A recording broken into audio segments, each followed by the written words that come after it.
નમસ્તે મિત્રો, સ્વાગત છે તમારું મારા આજના નવા વિડીયોમાં। તો મિત્રો આજે આપણે બનાવીશું મગના ઢોકળા। તો એના માટે આપણે મેં 500 ગ્રામ જેટલા મગ લીધા છે। મગને આપણે રાત્રે પલાળી દેવાના છે 2-3 પાણીથી ધોઈને, અને સવારે આપણે આ રીતના મગ થઈ જાય એટલે આપણે મગને એક મિક્સર બાઉલમાં લઈ અને આપણે એને ક્રશ કરવાના છે। तो આપણે મગને થોડા થોડા આમાં એડ કરી અને ક્રશ કરીશું। એમાં એક મીડિયમ સાઈઝનું મેં આદું લીધું છે, ધોઈ અને છોલી દીધું છે, અને 3 થી 4 મરચાં લીધા છે, આ મીડિયમ તીખા છે, અને 3 થી 4 કળી મેં લસણ લીધું છે, એને પણ આપણે આમાં એડ કરી દઈશું। ત્યારબાદ 8 થી 10 આપણે આખા મરી લેવાના છે, એને પણ આપણે આની અંદર એડ કરી દઈશું। અને આમાં 1 વાટકી દહીંનો પણ ઉપયોગ કરીશું, એને પણ આપણે આમાં થોડી થોડી એડ કરી અને ક્રશ કરી લઈશું, અને એકદમ ઢોકળા જેવું આપણે આને ક્રશ કરી લઈશું। તો મિત્રો આપણે મગનું જે બેટર સારી રીતે આપણે ઢોકળાનું તૈયાર કરી દીધું છે। હવે આપણે આની અંદર મસાલા એડ કરીશું। તો આપણે આમાં સૌપ્રથમ તો 2 ચમચી આપણે ધાણા પાવડર એડ કરીશું। આપણે 1 ચમચી આપણે મીઠું એડ કરીશું ટેસ્ટ મુજબ। ત્યારબાદ ગરમ મસાલો આને આપણે 1 ચમચી એડ કરીશું। ત્યારબાદ લાલ મરચાંનો પાવડર છે, એને આપણે આમાં એડ કરીશું।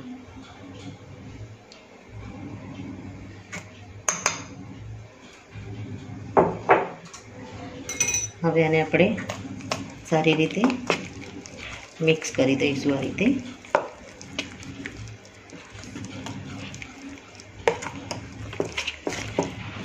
આપણે જે વાટકીમાં દહીં લીધી હતી એ જ વાટકીમાં આપણે થોડું પાણી લઈ અને મિક્સરમાં જે આપણે બેટર બનાવ્યું એમાં આપણે મિક્સ કરી અને આની અંદર આપણે થોડું પાણી એડ કરી દઈશું।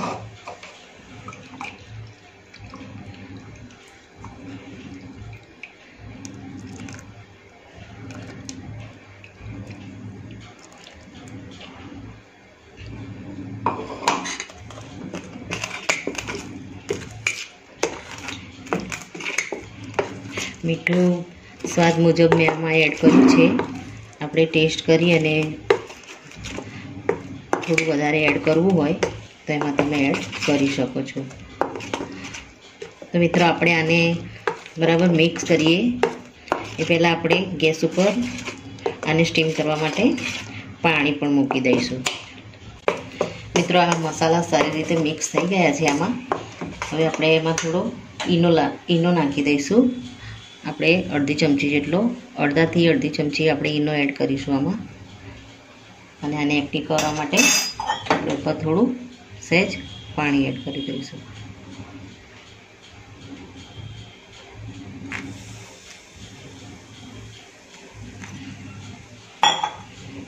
આપણો ઈનો એક્ટિવ થઈ ગયો છે, અને આને આપણે સારી રીતે મિક્સ કરી દઈશું।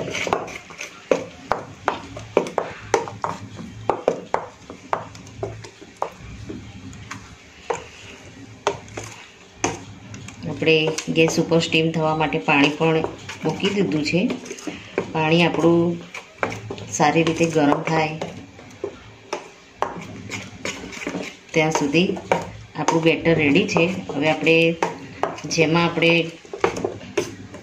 ઢોકળાના ખીરાને આપણે પાથરીશું એ થાળીને પણ આપણે પહેલાં તો ઓઇલ લગાવી દઈશું એના ઉપર।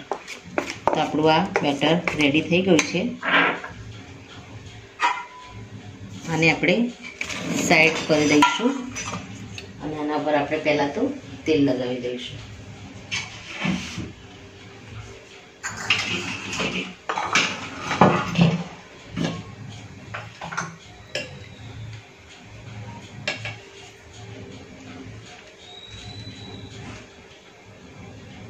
તેલથી સારી રીતે આને ગ્રીસ કરી લઈશું. આની ઉપર આપણે બેટરને સ્પ્રેડ કરી દઈશું. મિત્રો, આપણું પાણી ધીમે ધીમે થવા લાગ્યું છે.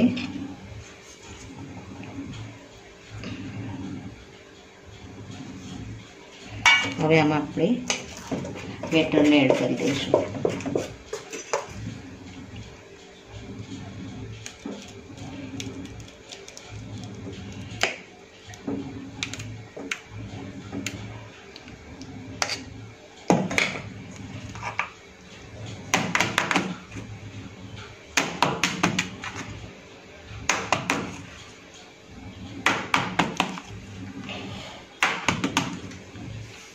હવે આપણે આને સ્ટીમ કરવા મૂકીશું. તો મિત્રો, આને બરાબર સ્ટીમ થવા દઈશું.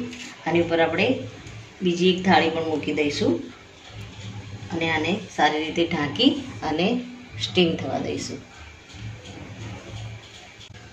તો મિત્રો, આપણે થાળી એડ કરી દીધી છે. હવે આને આપણે ઢાંકી અને સ્ટીમ થવા દઈશું.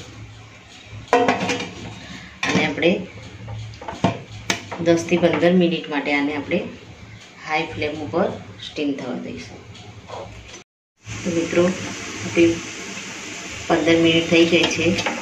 આને આપણે ચેક કરી લઈશું. એક નાઈફની મદદથી આપણે આને જોઈ લઈશું. તો આપણા ઢોકળા એકદમ સરસ રીતે સ્ટીમ થઈ ગયા છે. અને 20 મિનિટ પણ હજુ તમે થવા દો તો પણ આમાં કંઈ વાંધો આવતો નથી.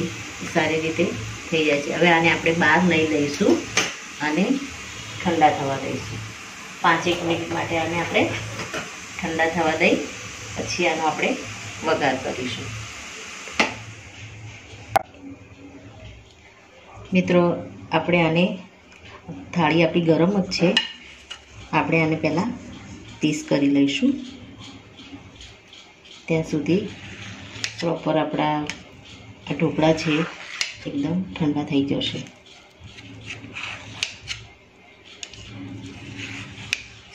મિત્રો, આ ઢોકળા એકદમ ઇઝીલી બની જાય છે અને ખાવામાં પણ ખૂબ જ હેલ્ધી છે.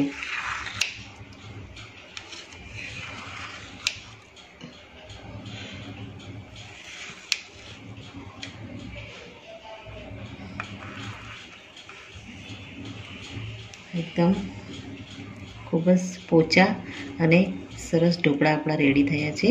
આને આપણે થોડીવાર માટે ઠંડા થવા દઈશું અને આપણે ત્યાં સુધી આપણે વઘારની શરૂઆત કરીશું. મિત્રો, આપણે ઢોકળાને પીસમાં કટ કરી લીધા છે અને આપણા ઢોકળા એકદમ સરસ રીતે કૂક થઈ ગયા છે. આને તમે આ રીતે પણ ખાવા હોય તો ખાઈ શકો છો, પણ આને આપણે વઘાર કરીશું. તો ગેસ ઉપર આપણે એક વાસણ મૂકી દઈશું. એમાં ઓઇલ એડ કરી અને આપણે વઘારની શરૂઆત કરીશું.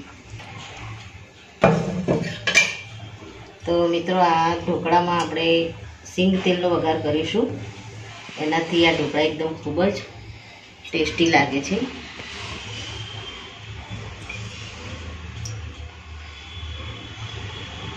તો અહીંયા મેં 2 ચમચા તેલ લીધું છે.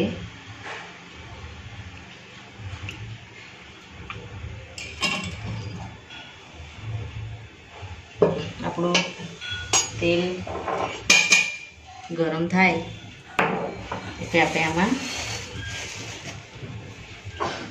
રાઈ એડ કરીશું.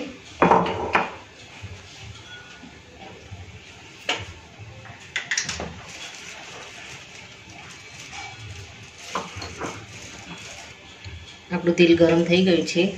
આમાં આપણે રાઈ એડ કરીશું. રાઈ તમે થોડી વધારે પણ એડ કરી શકો છો. આનો ટેસ્ટ આમાં ખૂબ જ સારો આવે છે ઢોકળામાં.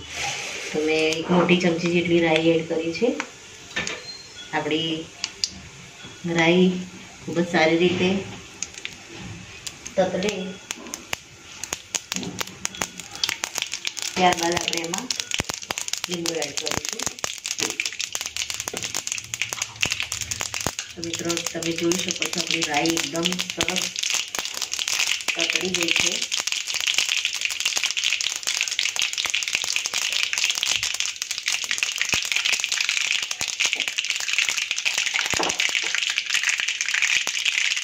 હવે આમાં આપણે લીમડાના પાનને કટિંગ કરી દીધા છે. આ સૂકવેલો લીંબુ છે અને આપણે આમાં એડ કરી દઈશું.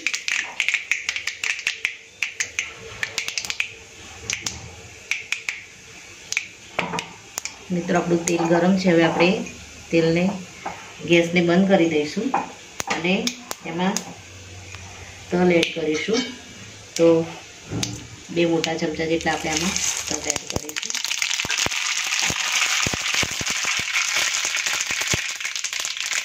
ત્યારબાદ આપણે થોડી હિંગ એડ કરીશું.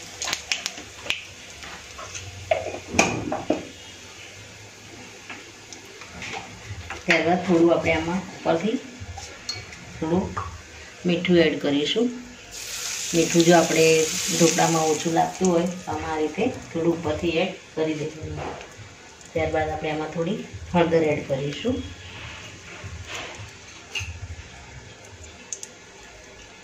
સાધારણ હળદર એડ કરીશું. હવે આપણે ગેસને ઓન કરી દઈશું. ત્યારબાદ આ જે ઢોકળા છે એને આપણે આમાં એડ કરી દઈશું. ગેસને મીડિયમ કરી દઈશું અને બધા જ ઢોકળાને આપણે આની અંદર સારી રીતે થવા દઈશું.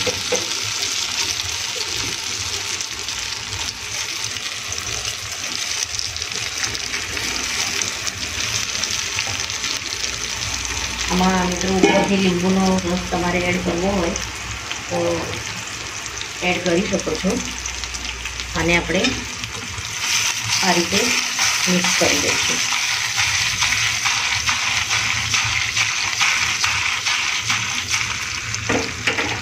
જેથી કરીને વઘાર બધો આપણા ઢોકળા ઉપર લાગી જાય.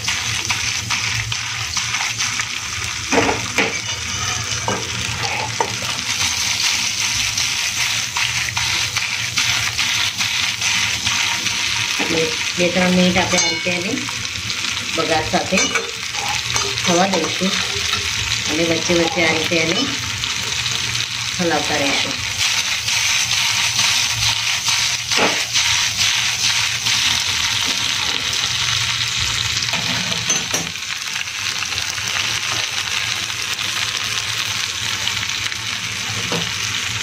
તો મિત્રો તમે જોઈ શકો છો આપણા ઢોકળામાં બધો જ વઘાર એકદમ સારી રીતે લાગી ગયો છે અને ઢોકળા સર્વ કરવા માટે એકદમ રેડી થઈ ગયા છે. તો 2 મિનિટ આપણે આ રીતે એને હલાવી અને પછી ગેસને બંધ કરી દઈશું અને આપણે ઢોકળાને સર્વ કરી દઈશું.